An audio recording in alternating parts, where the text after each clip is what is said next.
So all of those things are hard, right? I mean, to actually stay on top of what's happening in the accounts that you've even narrowed on. But what actually also makes it more complex is the fact that all of this information is constantly changing. You start to take notice of those trends as you build the business.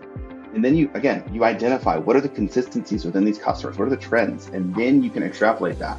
So again, if you're vertical specific, it's kind of day one. And that day one looks like identifying your total addressable market, which you should do, and you get really specific. And then if you're problem specific, you may have a total addressable market, but I kind of think that those are a joke. It's like, we could serve this 100,000 companies with $1 billion market cap. And it's like, nah, not really. Are you hunting plankton? Are you hunting deer? Are you hunting woolly mammoths or whatever, elephants? And based on that, then you can figure out what's the right motion to go after this. Part of it is also dev-focused products typically tend to do better on the PLG side. It's really hard to get the attention of developers using just marketing. Welcome, Thrivers, to our exciting webinar today. There's been a raging debate about PLG versus ABM.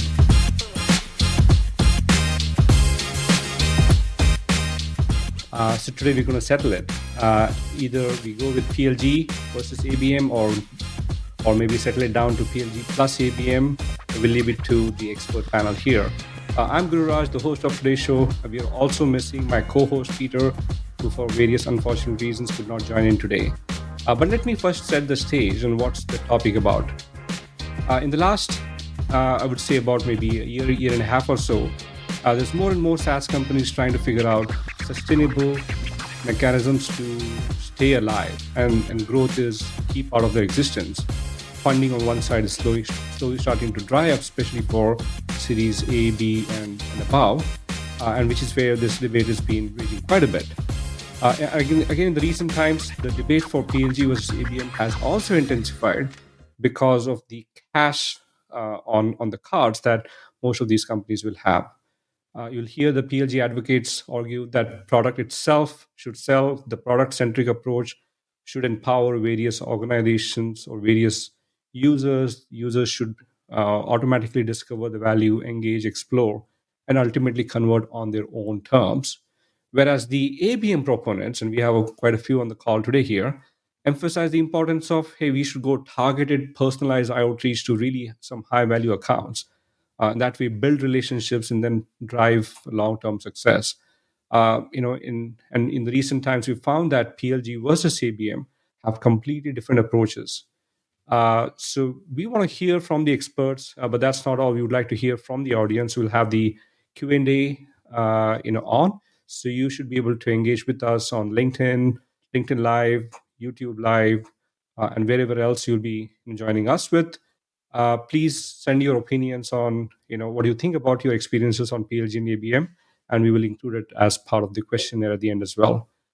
To end this debate, or maybe to settle this debate, our key question for today's conversation is it worthwhile to combine ABM plus PLG, or should we keep them separate? And to do justice, we have the experts panel here. Let me start with the first one. So we have Tushar, Ashish, and Mason. Maybe Tushar, you want to go first, and then we'll go to Ashish. Mason, please introduce yourself.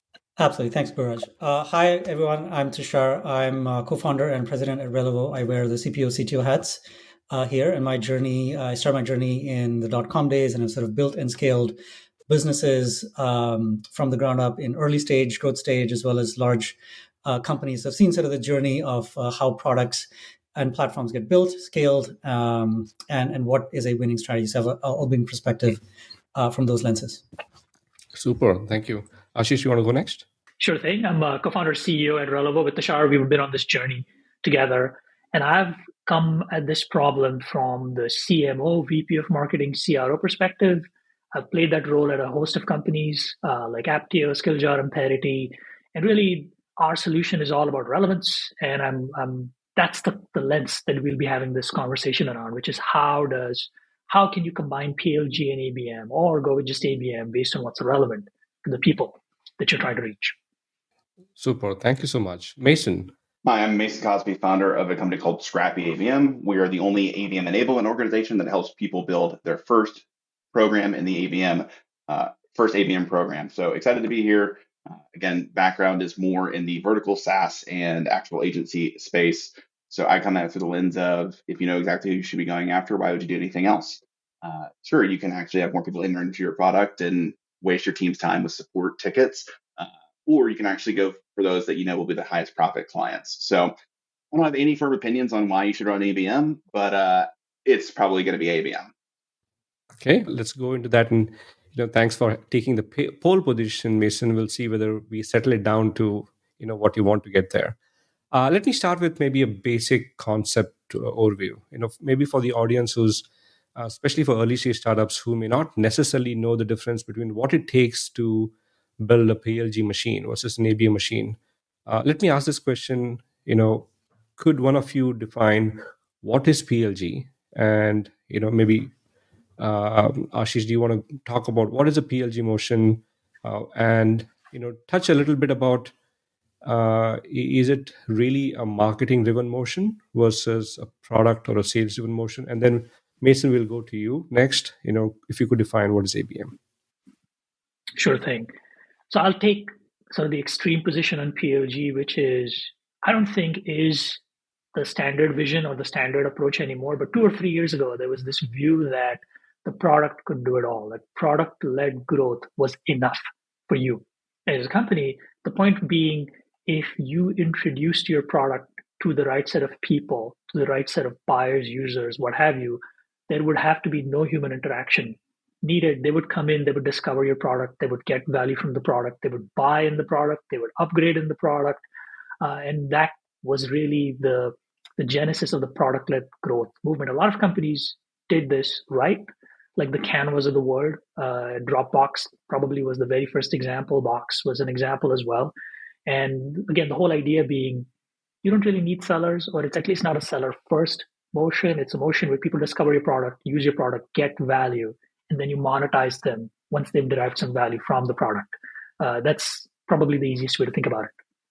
Yeah, and as far as an ABM program, the simple definition is an account-based marketing program is a revenue program that aligns marketing, sales, and customer success around a set of shared target accounts. And to go a little bit deeper into that, that set of shared target accounts should actually come through not just these are the best people that are highly engaged in our content, or they're not just people that fly through our pipelines. They're not just the easy customers to work with.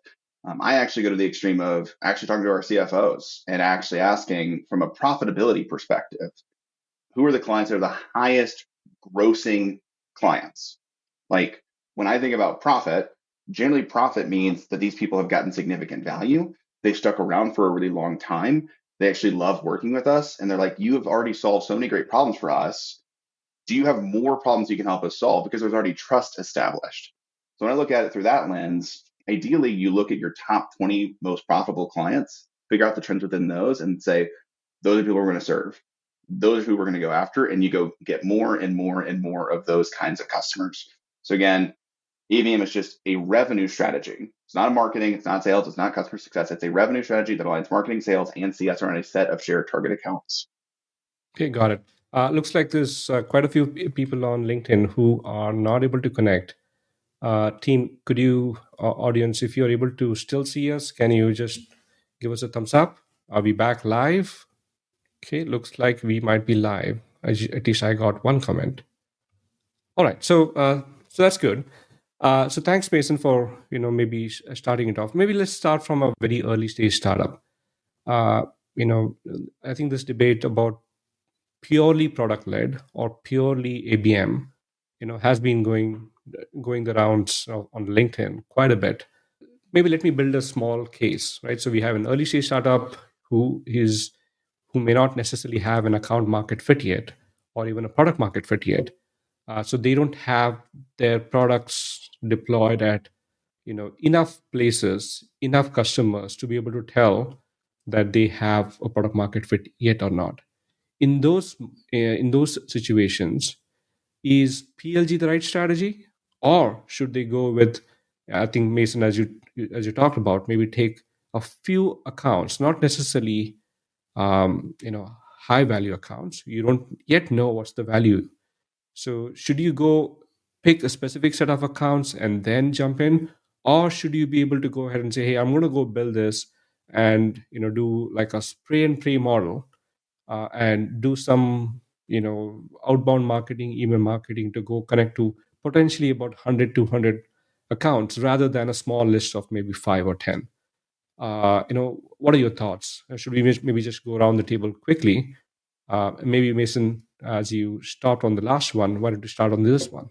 Yeah, I think if we're talking about early stage startup that does not yet have established product market fit, the first question would be, what kind of SaaS company are you? Are you a problem specific SaaS company that's solving for kind of a universal problem that's pretty standard across multiple businesses? For example, HubSpot has a great PLG motion. They are not necessarily specific to any one vertical. They're very problem specific. Whereas we have quite a few early stage clients that I would say are vertical specific, meaning they were purpose built to work exclusively with one vertical. An example is we have a client that is a utilities manufacturing compliance software specific to those that run utilities in the government space. They have a total of 500 potential accounts. That's it. That's our entire total addressable market. So why would you do anything else besides ABM when you only have 500 viable accounts? So the first question is it problem specific? Because I'll give you a quick example. Scrappy ABM is actually an early stage startup. We're about 16 months in. We're actually a problem specific organization. Dirty little secret. We don't run ABM for ourselves because we don't have enough data to say these are our top 20%. We just know we solve a great problem for a lot of people. And now we're starting to kind of have enough data to then say these are our great fit accounts. Whereas again, if you're purpose built for a specific vertical, why would you run anything else? So that's the first thing to think through. If you are problem specific, I like ABM through the lens of expediting a hunch. So for an example, we thought we worked super well with service-based businesses. So what did I do? I went and I closed a bunch of service-based businesses. And what did I find out? It's kind of hit or miss for us. There's not a consistency in that business model. So what I did through an account-based program is expedite the validation of product market fit. Now, if you can go into it knowing this is to expedite the validation of a hunch, and that's a win, awesome. But if you're in an early stage startup and your CEO goes to your marketing manager and says, I need you to build an ABM program, it's going to generate 5x pipeline that'll close at 40%. And if you can't do that, you're failed. Probably not a great fit. So that's the thought process. ABM is a great fit for vertical specific. And if you're problem specific, it's a great fit to expedite the validation of product market fit. Got it. So, which means maybe to summarize it, if you are a vertical SaaS company, it might be the right idea to start with ABM, and PLG may or may not be a fit to you at all, right? If specifically if your audience size could be in hundreds or max thousands, right? So over the scale of a couple of years, you might be able to cover all of them. That's what it is. Don't start with PLG, start with ABM, right? So that's the essence. So Tushar and Ashish, do you have a different opinion? Okay, if I can go first. Sure. I think that's one angle. There's also the angle of who you're really going after. Like, what does their sales motion look like? Like, can you just put the product out there and expect people to use it, adopt it, deploy it, and then start getting value on a consistent basis? Or do you need a slightly more involved sales motion? You have multiple stakeholders and things like that. So that's sort of the external view. The internal view also is like, what is it that you're building? Like, what is your, is it a tool? Does it lend itself to self-service? Is there some amount of lift involved or integrations involved or some sort of initial setup, non-trivial sort of setup that doesn't lend itself to self-service? Like, then you have this other challenge, like how much can you really simplify for a user to pick it up? Any of that user picks it up, like, is that the user who's going to also be the buyer that you're going to close deals with? If not, like, those two angles play into sort of what you want to start with as well. In addition to what Mason said. So you're agreeing that if you're a vertical you're a vertical SaaS product, in that case, whatever Mason says, you're agreeing to it, go after ABM. But if you have a slightly bigger market size, then you're suggesting that, hey, you could potentially think about it. Is that what your position would be? I'm actually proposing two other dimensions. So Mason talked about the vertical specific and non-vertical specific. I'm proposing two other dimensions, which is like, what is the buying process or buying journey in your target market, right?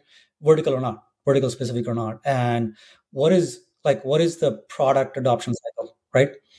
and does it lend itself to self-service upfront? Like, because you have to strike a balance between like how much do you want to build before you actually go out and test whether it's useful and for whom it's useful, right? And you don't want, if early stage startup, you don't want to spend 2 years making it fully self-service before you put it out there and try to figure out if there's somebody for whom this is useful, right? So, and in the early stages, like if you're building a more complex solution, it may not lend itself to like self-service upfront if your goal is to try and validate the market, right? Over time it might. So it's also like, that angle is what I'm trying to. Got it. Yeah. So Spot on. Good, Raj. If I can chime in, I think please do. The hypothesis point is beautiful, right? You start with every startup starts with a hypothesis, a hunch, as Mason called it. The second point that Tushar is what Tushar talked about, 2 or 3 points. And second is, what kind of company do you want to be, right? So you have a problem. You have a problem you're going after. How do you want to solve for that problem? A part of it is, who are you selling to and how do they typically buy that product that you're building? And then a related piece is, how much do you want to charge for it? So for example, if you're an early stage startup, if you're going after 6-figure deals and a couple of 6-figure deals are more than enough for you to get to the next stage, PLG is clearly not the motion you want to go with. ABM is the motion you want to go with. So it's really thinking about, are you plankton? Are you hunting plankton? Are you hunting deer? Are you hunting woolly mammoths or whatever, elephants? And based on that, then you can figure out what's the right motion to go after this. A part of it is also dev-focused products typically tend to do better on the PLG side. It's really hard to get the attention of developers using just marketing because they're skeptical and they say, no, I need to get my hands on this thing before I even evaluate it. So that's one other thing to consider, which is again, it goes to Tushar's point. What's the buying motion? What's the evaluation process in this whole thing? Got it. So if you're saying that, if the buyer is a dev or a buyer is a very specific persona, if you will, regardless of which, whether it's a vertical buyer or a horizontal buyer, if that buyer's behavior is going to be a lot more of self-service, right? And typically developers prefer that self-service motion, regardless of whether the market size of 500 is the case or not, right? That's what Mason might say. In that case, you're saying that self-service motion would be a good place to start with, but then add, layer ABM, to essentially enable selling these users, if you will. If I can differentiate between the users and the buyers, the users might want to go ahead and try things out by themselves, but use ABM mechanics to sell them or sell them big. Is that what Ashish, you were saying? That's exactly right. If you, just to build on the last point, if you're selling something that costs $20 a month, $50 a month, $100 a month, even $1,000 a month, potentially up to, somebody can put down their credit card and buy it. But if it's beyond that, highly unlikely that anybody has a credit card with that kind of limit that they want to put down for your product. So you have to think about that technical consideration. It's also, in a lot of cases, the users may not be the buyers. So PLG might be a part of the story where you cannot get any account penetration till you get some people using the product.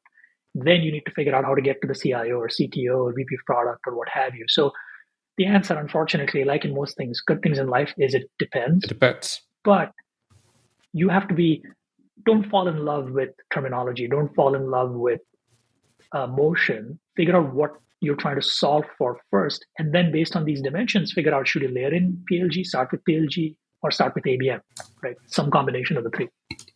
Okay, well, let's get into some controversies here. So Mason took a pole position of ABM and ABM only. So maybe Mason, could you maybe voice your opinion about what happens in such a situation where the users and the buyers are vastly different? Most times they are. ABM motions target essentially a top-down selling motion. You're targeting very specific decision makers, very specific stakeholders. You're building personalized campaigns towards them.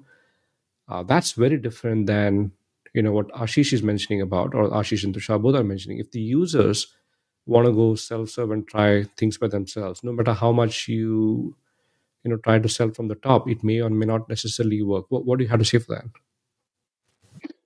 Yeah, I think the first piece is, as someone that runs a company called Scrappy ABM, I love being the benefit of a PLG motion, because I get access to a lot of tools for free that I then never end up actually buying.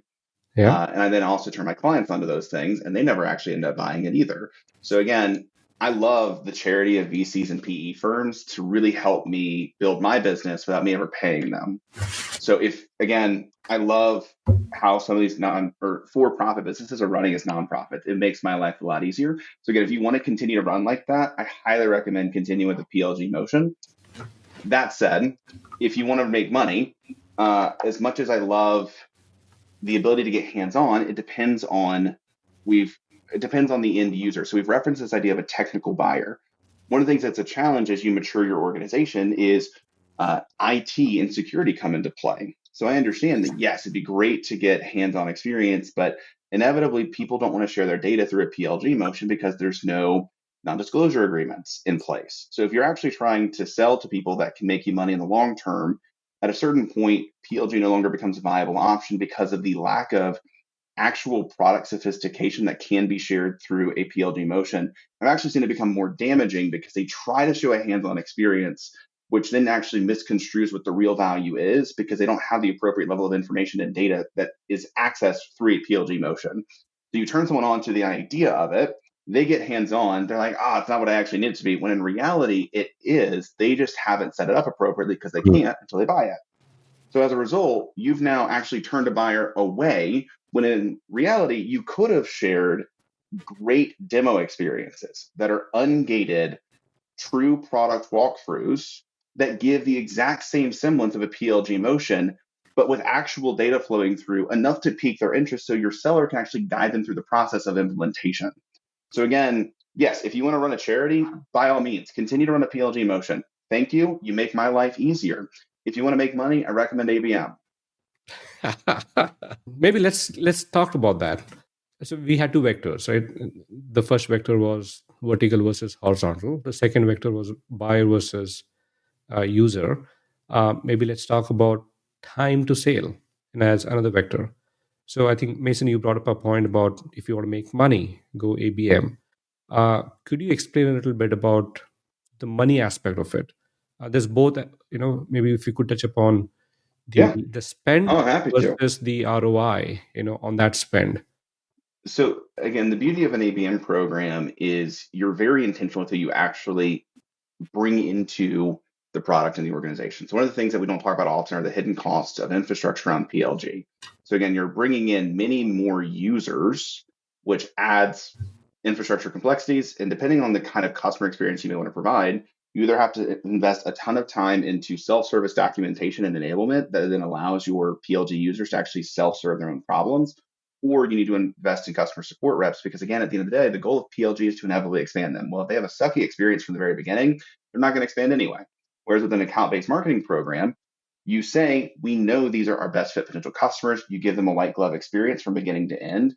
Yes, it is a longer sales cycle because you're going after higher deal values and lower deal volumes, generally speaking. Whereas again, PLG motion, you get them in the product and then you do an upsell approach that is likely still an outbound seller that has a PQL as a product qualified lead versus an MQL.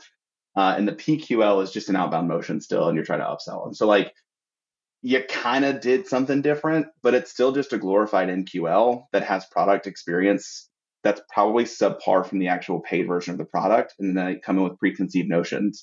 So again, I think if done well, PLG can work. I just haven't seen it done super well in a lot of cases. Maybe I'll talk about that. Maybe I'll talk about where I have seen PLG. This is interesting. We're an ABM company, so we're actually on Mason's side in a lot of things that he's talking about. That being said, I'll play devil's advocate just to keep things spicy. I'll tell you about cases where I have seen PLG work, and Tushar, I'm sure, has some examples on this. If you're spinning off of an open source product, so let's say that there's an existing community, somebody's using a piece of open source software, but they're struggling to do specific things related to that open source piece of software. To me, it's all about reducing the amount of friction in user acquisition. If you have a community, if they have a problem and you can solve that problem, and you don't need to hire sellers to get the interest going, and you can charge 20, 50, 100, whatever, $500 and get a bunch of people paying that kind of money. I have many examples of companies that have raised Series A's and seed funding and are cash flow positive on the basis of something like that. But remember what I'm doing here. What I'm saying is you basically need to have a community. You know already who your buyers are. You've got something that solves problems for those buyers. In that case, PLG might be a really good place to get started. And I've seen it work relatively well. And again, we're talking about this in a B2B context. In the B2C context, I think that's a whole different set of considerations that I want to touch with a tentpole. So that's how I would, and it's not PLG versus ABM is not something you decide when you're about to go to market. If you're doing that, you're doing it wrong. It's something you decide when you're starting the company, when you're building your product, when you're building, it's something that comes super early. There's this joke about the biggest difference between first-time founders and second-time founders is the second-time founders do go to market first and then build a product around it. And I think that's the lesson you should take away from this: is figure out how are people going to pay for this, and then architect everything else based on that. Yeah, that's very good. So second-time founders are usually about distribution rather than just the product. I'll bring maybe I'm noticing there's a couple of things that Mason said, and then Ashish, you kind of corroborated towards that. Let me kind of repeat that in a slightly different way. I think what Mason is advocating is that there is a large overhead to have the PLG being set up in the right way to even make it work, right? So, I think previously, Mason, you talked about they might not be analytics. You might just have a free trial, but the user goes away. You have no idea who the buyer is. You can't reach out to them. You can't reach out to the users. Boom, the account is gone. So essentially, the analytics is a big driver. There's also an aspect of making transparent pricing. So essentially, the overhead on engineering and product is so big that you may not necessarily have to wait for 6 months, 12 months time to go enable all of that overhead, which is why probably, Mason, you're saying start with ABM so you can start closing very quickly, and then get down to the roots of it, that hey, you can scale it, maybe potentially add PLG as a motion over time. But I think, Ashish, what you're saying is it's the DNA of the company itself, right? Is your product thought about that, hey, you want to scale so damn rapidly. Maybe you're a prosumer company like Canva, Miro, right? Pretty much all of the newer go from price escalation from individual to teams to enterprise. Anytime there's that kind of a motion, PLG would work, will probably work wonders. But this aspect of the PLG readiness, and that takes time and effort, versus go to the market very quickly with ABM. That's the debate in a sense. And I think what Ashish you are saying is that that debate is too late. If you're in the market, if you already built out the product, you should essentially resolve that in your head by enabling your product to go the PLG route or the SLG route. Once you go that particular route, there's no turning back to it, right? And is that what I understand from what you guys are saying? At least for early stage startups. Yeah. I'm sure Tushar has something to say on it. Actually, Tushar, why don't you go ahead and then I'll chime in after you. Yeah. I mean, I'll echo some of what Ashish is saying here, right? I mean, it's full disclosure again, as Ashish said, like we are using AI to reimagine ABM, right? So we're not going to argue against what Mason is saying from that lens, right? But having said that, there's resource and overhead in any motion that you pick, right? There's of different kinds, right? Which is why like doing both is very resource intensive. So you should pick which one, like especially if you're early stage. The other thing we should also say is like it's not a good idea to go build the product first and then figure out which motion you're going to take later, right? So that's not how early stage come. Like it should all be built in tandem. And what is the goal? What are you really solving for? Is like, hey, are we solving the right problem for the right audience, and are we solving it the right way, right? And what is the motion that's going to help you learn that the fastest, right? Because that's in the very early stage, like that's the goal, right? Once you have found like, hey, you're solving a very important problem for a particular segment of the market, and then your solution emerges, then you have a lot more information in terms of, okay, what's the best way to for growth, for scaling this, right? If you figured out that your target market and your buyer and your users are, the best way to go and grow your share of wallet is the Canva or the Dropbox, like those kind of ways, and go viral and drive adoption that way, and both learn as well as scale your revenue. That's a good path, right? Or if not, if you're like, hey, no, I have certain deal sizes. There's a buyer motion that's complex. We're not just going to be able to grow viral, no matter how great we make our UX and so on and so forth.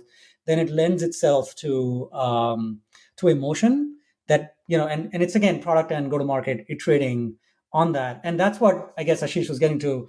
You have to sort of have a hypothesis on what your problem, buyer, and solution is going to be, so that you can iterate not just on the hypothesis of the problem and solution, but also the hypothesis of which motion you're going to use as you grow. And that's baked in, because from a product lens, like, you have to build in the features and the packaging and the pricing and all of that, the onboarding, all of that needs to get built in. It's not an afterthought either way, right? So I think money can be made both ways, but it depends on certain thing. It has both sort of product and go to market implications. It has to be thought through very deeply, and also potentially rethought as you go along.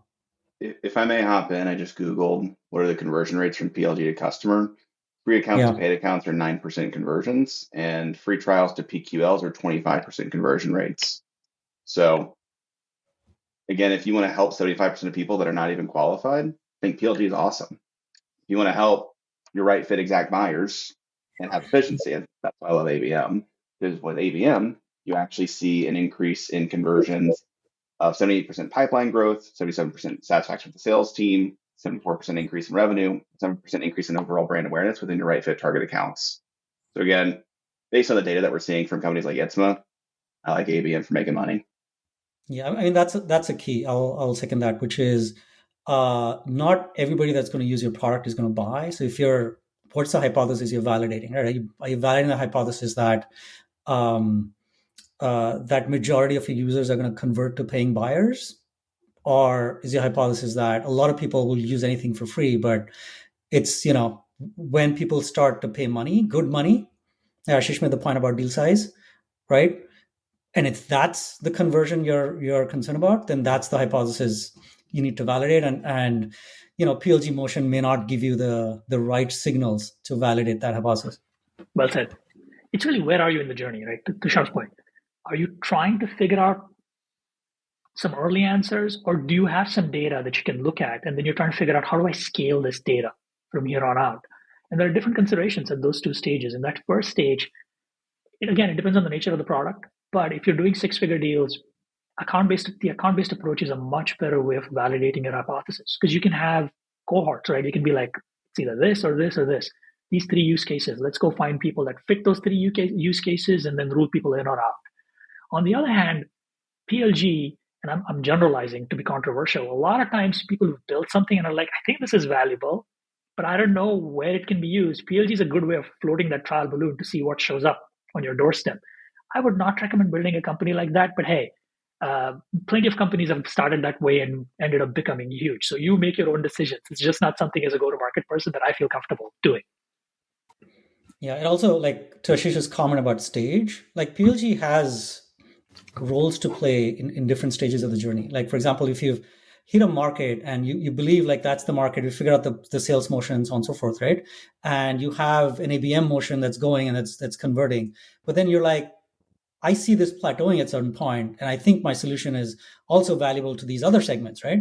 Now, this other segment that you may want to expand into, like, that approach may or may not work. So you may want to have some early hypothesis of like, hey, for this segment, like, for example, either lower down or a different buyer for which this is applicable, a PLG motion actually might be a great way to either test some hypothesis, get some early data, or even have a motion that accelerates your penetration in that segment. Like, so there's clearly a role to play in those situations, but I'll go back to what Ashish said in the very beginning, which is the right answer is always it depends. Yeah. And we're trying to piece apart like what does it depend on? It depends on these things. Yeah. So I think where you're on the journey. I think the case studies that came out in the last maybe couple of years were mostly prosumer ones, right? Where you put your product out there, very likely put it on Product Hunt, AI or design studios, or convert from text to audio to video, whole bunch of other, these small set of use cases wherein, hey, try it, I like it, I'm going to go maybe $9 a month, $15 a month, $20 a month. I latch onto it and then keep on building upon it. Okay, there's definitely a motion for that, right? So there's a B2C kind of a B2B somewhere in between, that's the case. But I think what Mason is trying to get to is, there's a readiness aspect of ABM, which might be much more faster than the readiness aspect of the PLG, and it's also a DNA equation. So for example, I haven't seen many healthcare products or financial B2B products, or for that matter, cybersecurity products, to be very PLG centric. They may talk about PLG centric, very, but it's very rare. Sneak and some of them have done that well because they were going after the developers. But typical cloud security products, which were like Wiz, that's the big name in town these days. Palo Alto, CrowdStrike, Zscaler, none of them are PLG. None of them are still PLG, right? Any big ones like Salesforce, that's not PLG. They've tried to add self-service, but they never could, or never have gotten to it. It's still very complex to go set up. So Salesforce is not PLG. Salesforce is ABM first. ServiceNow is not PLG. It's still ABM first. So there's that debate about, hey, if you have a very complex product, it takes a lot more time to go set up, regardless of the audience whether they prefer to buy it in the way that you want it or not. ABM is still the right way to do it. So coming back to, let's maybe talk a little bit about how, right? If ABM has to be done well, what's the readiness that's needed? We'll start with some very basics. Maybe Ashish or Mason, you want to maybe start from the very top. Mason, please. Okay, I know. I think Mason, you mentioned a little about starting with a list and then going after them. So maybe could you expand a little bit about how do you get to that list? How do you reach out to them? Who do you reach out to them? What motions? What tools? Let's get in the weeds of it. Yeah. So before we get into some of the weeds of the actual building of a list, I think for quick context, when you think about go-to-market maturity, I don't know if anybody has read Sangram and Brian Brown's book, Move, which is the 4-step go-to-market framework, but they have 3 stages of go-to-market maturity. One is problem market fit, which we've talked about a lot already. The next is product market fit. So again, for most companies, considering ABM, you need to have established product market fit. So as a starting point for your list, it's who is our viable market? So again, if you are a problem-specific organization like Scrappy ABM, where we solve the problem of getting your first ABM program off the ground, we have a couple of cohorts that we've seen that are performing very well for us that are actually a mix of hardware software companies. I don't know why. We're digging into that data, but like when it's both hardware and software, our programs have outperformed other programs with other kinds of businesses. So that's the starting point is, okay, how do we find more companies that are matching this same approach from a business model perspective? Now let's get into obviously revenue ranges. Like, can they even afford our products? Like, are they at a stage where this makes sense for them? Let's also look at internal team structure potentially, because most of us have a service or a product, and someone has to use that product or partner with us in order to execute the service. So, let's look at the internal team structure. Let's also look at potentially technographics. I love technographics, not just for the abilities around integrations and whole host of other things, but also people buy based on the brands that present. So I have found personally, I like working with companies that use HubSpot. That's just there's a psychographic component that HubSpot attracts different kinds of buyers than other CRMs. So I tend to work better with people that use HubSpot. It's not a universal, but if I'm going to be really honed in specific, I'm going to continue to stack the deck in favor of those technographics, team structure, verticals, or business models.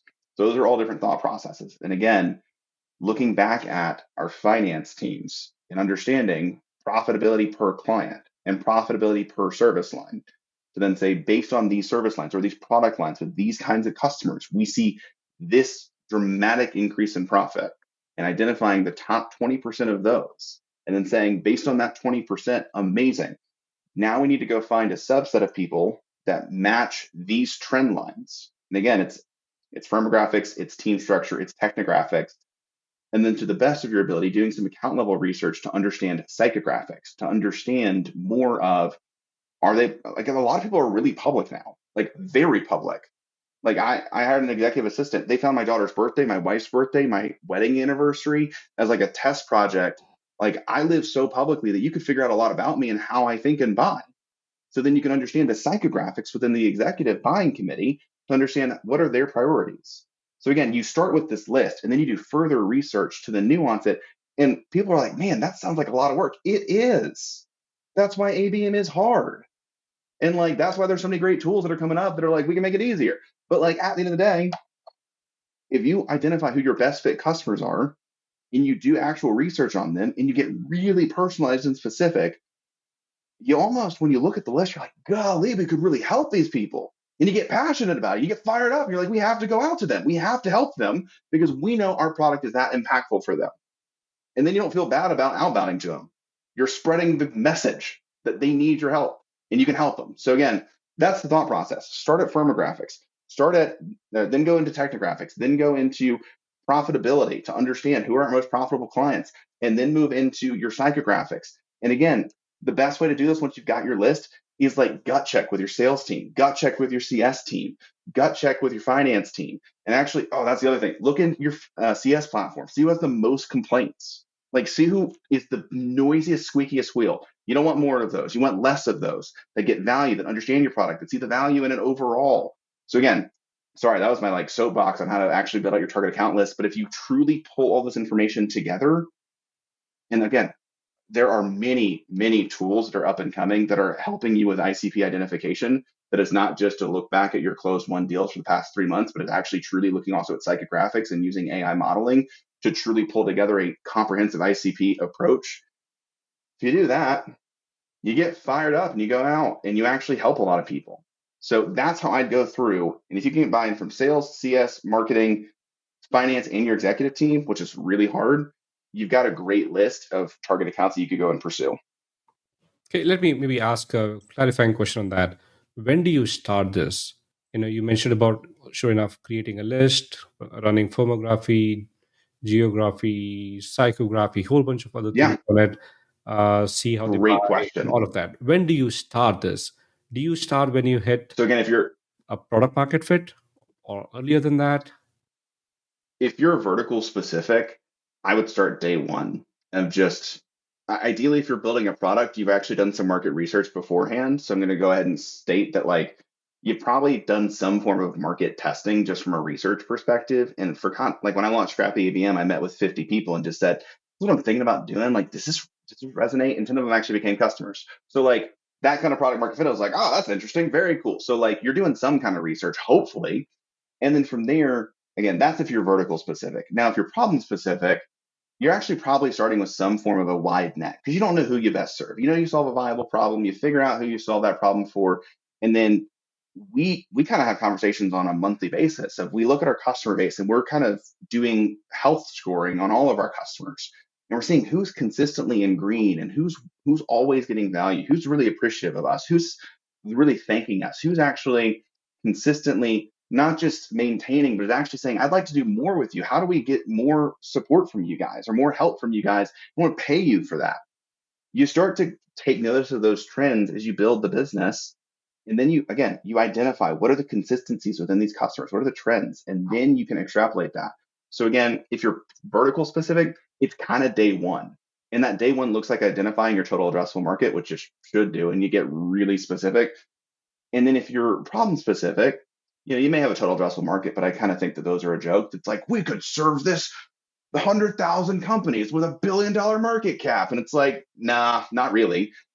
But again, as you then build out the services or the product, you understand the trends, and then you end up being able to say, these are the consistencies. Let's go build a program around these consistencies, understanding that this is a hypothesis that we're using ABM to validate. And once we validated it, we may actually specifically niche down and really invest some more time and content around how do we serve this audience best.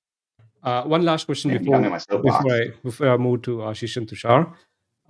Any tools that you could suggest, for especially the newer startups who are logging in? Is it more like an Yeah, AI SDR kind of tool sets or something different? I'm going to be really honest. You're asking the guy that runs a company called Scrappy ABM. So I actually am in a rebellion against tools as a starting point. I think if you have a CRM and a group of smart people and you can just actually identify within your current data sets what are the trends, that's the starting point for most people. Now, if you've got VC backing, Again, there's a ton of up and coming tools, things like solutions out of a box, FYIGTM. Goodness gracious, there's a ton that if you just go do some basic research, like even any data enrichment platform that's going to help you to validate, hey, we think this is a right fit, but like, is there a viable enough market here? That's how I'd go about doing it. But again, you need a CRM. You need the ability to have internal conversations that get you started and on the right track. And then you build programming to validate the hypothesis. And if it works, awesome. If it doesn't, you figure out why, and then you move on, or you go again. Got it. Okay. Let me maybe move to Ashish and Tushar. I know you guys are building Relevo, and your primary purpose is that every message that needs to be sent to an ABM contact, especially for lead gen, has to be personalized. So maybe could you expand a little bit about the importance of AI in this particular space and how ABM is changing quite a bit, because of that? Sure thing. So I'll build actually off of something that Mason shared, which is the ICP is your ideal customer profile is the most valuable framework for you to think about, irrespective of whether you're going the ABM route or the PLG route. You should start there. And it's important from a company-wide perspective, not just to go to market, because if you have a finely, granularly enough, defined enough ICP, and Mason talked about all the mistakes that people make. You ask people, what's your ICP? They'll say something like SaaS, US-based SaaS companies. And my reaction is exactly the same reaction as Mason's, which is like, that is not your ICP. That's maybe your TAM, but even that's way too broad. So you need a finely defined ICP that's based on not just firmographic criteria, how big is the company, where is it based, technographic criteria, what kinds of technology solutions are they using today, but use cases, challenges, and buying triggers. When you have a definition of an ICP based on those 5 things, you build the right thing. Then you go sell the right thing, and you go upsell, renew, whatever, the right thing also. So this is a framework that's used across not just your go-to-market functions like sales, marketing, and CS, but product as well. Because it happens all the time that sales and marketing come up with a value prop that's actually not what the product is building for, especially in an early stage. So you have to be lockstep. And if the lockstep mechanism is by focusing on who you're serving and not who you are, it's defining who you are on the basis of who you're serving and what problem you're solving for that particular customer. And in that context, relevance matters way more than personalization, which is you could send somebody an email saying, oh, you worked at this company, blah, blah, blah, or you're in this geo, or you went to this college. Okay, kind of creepy. What works way better is notice that you're trying to solve this particular problem. We can solve this problem. The problem, challenge, or whatever you're doing to make life easier for the person you're selling to is the bridge between that company and you. And that's the process we simplify for you. That's where also AI can be a game changer in combination with getting the right data from the different data sources. To Mason's point, you need to do a lot of research to figure this out. Most companies, not only do they not have the time, they don't have the people to do this research either. And it's a lot of work for any one human being to do. Even if they have 50 accounts, to stay on top of them takes a fair amount of work that most humans just don't want to do. So we strongly suspect, and we're seeing proof, that automation is only a part of the story. It's really process change is what AI is driving. And Tushar, I'm sure will build on that. But that's sort of our observation. Yeah, plus one, I'll add a couple of things there. So all of those things are hard, right? I mean, to actually stay on top of what's happening in the accounts that you've even narrowed on. But what actually also makes it more complex is the fact that all of this information is constantly changing, right? Market trends change, competitive set changes, there's macro events and things like that. So it's not a static thing. Let's say you define your ICP today, a couple of quarters down the road, like that may not be the same ICP you want to be working with as the jumping off point for ABM motion. So that's number one. The number two thing is you talked about like the stage of the journey, and Mason talked about like the problem market fit and product market fit. What we've seen in our journey is like the good time to scale ABM is when you found product market fit. Like, you have a very good idea about your ICP, and then you can frame that, and we give you a framework to capture that, and that everything sort of indexes off of that in terms of your segmentation, targeting, prioritization, messaging, all of that. But what if you're wrong, right? Mm-hmm. What if you've not really hit your and you're wrong about your hypothesis of your ICP, then you necessarily have to go and revisit that, either where the market's changing or you're wrong, right? Which means you may think you have product market fit, you probably don't, right? You have problem market fit, and we see that in our customers as well. And our solution works really well when people do have a good strong hypothesis, and we're able to show them that repeated value and scale that out, and then keep them up to date because we have a learning engine. That's also to your question, where does AI play in? AI plays in a role where we're constantly learning from what the customer is doing and what's working, what's not. And based on that, you can keep iterating at a rapid pace versus just randomly throwing darts or doing anecdotal data. And if you realize you really haven't hit product market fit, you can also use this mechanism to iterate faster, to process that data faster, get those learnings faster, to keep tweaking your ICP till you get to your target market and then scale it out, right? But a lot of early stage companies probably don't have the runway or the patience to actually go through that iterative journey. They're very keen to sort of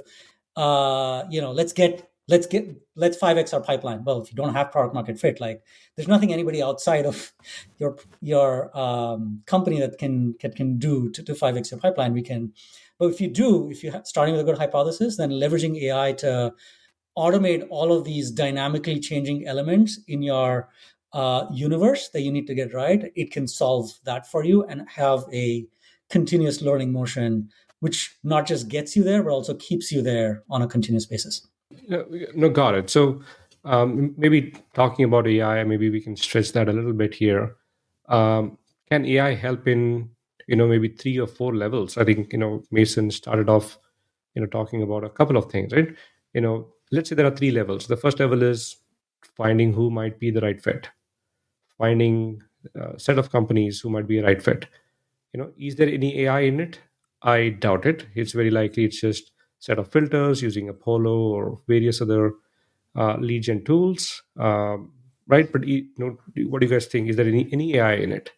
Absolutely. I mean, it's how you do it, right? Like, let's say you have how many accounts can your team go after in a given quarter, right? If you want to go after 10,000 accounts, like you can get there using filters.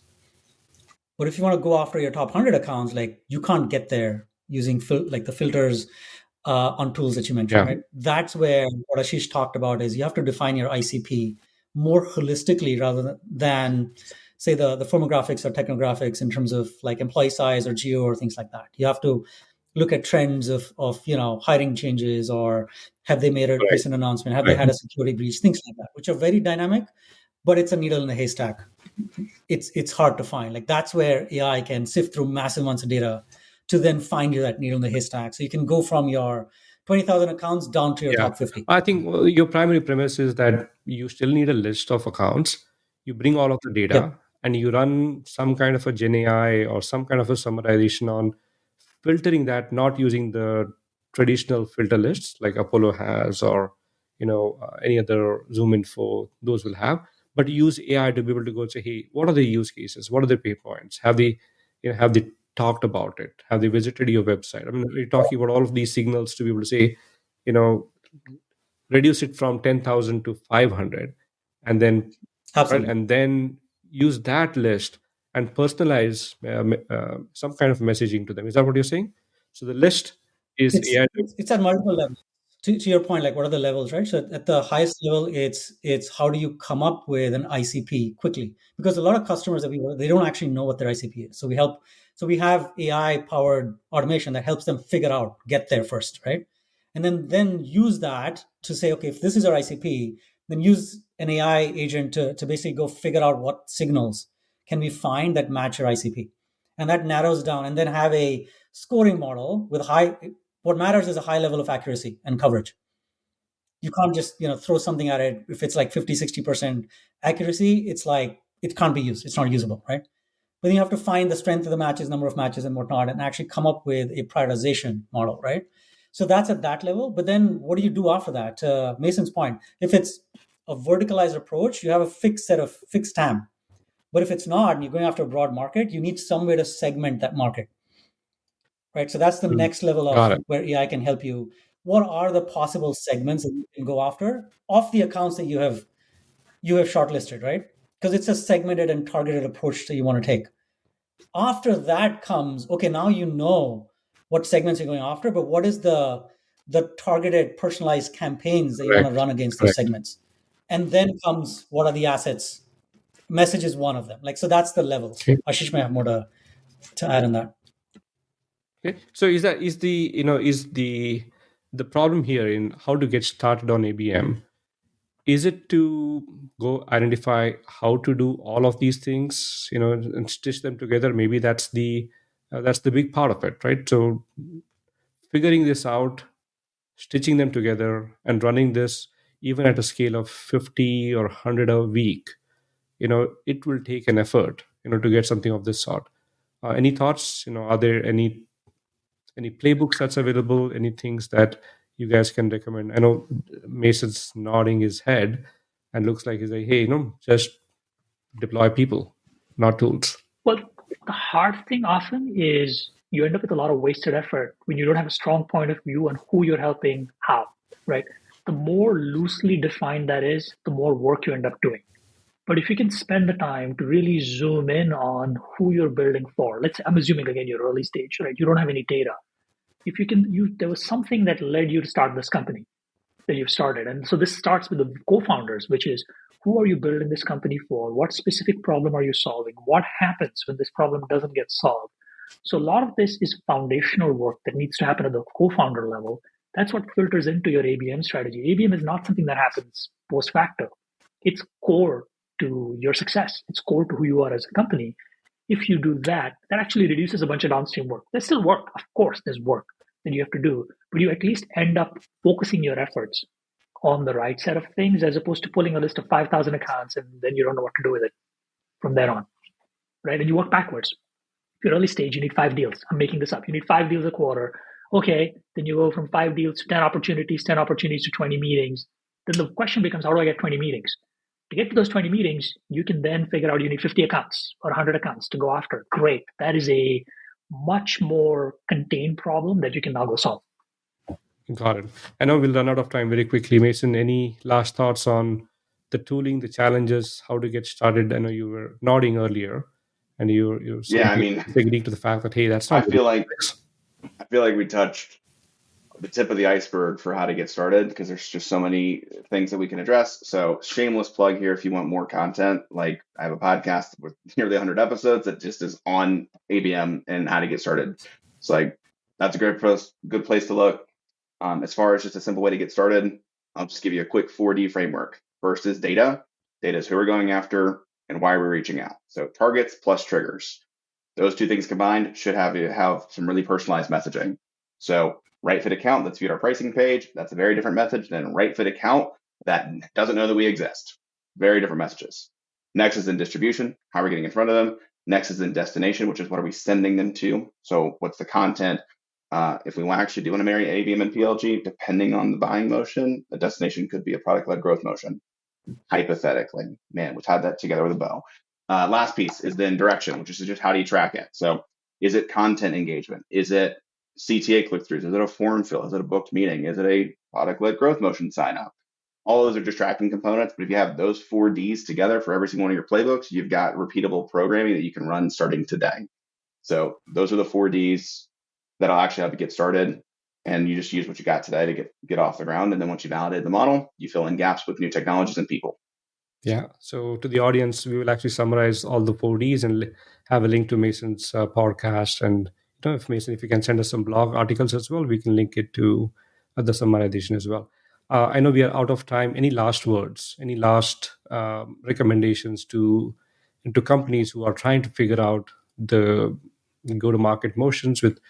They may not necessarily have ABM. They might have a product which allows them to have a sign up, or they don't even have a PLG based product. They want to start off with ABM. Any thoughts, any recommendations on, or any word of advice or encouragement, if you will?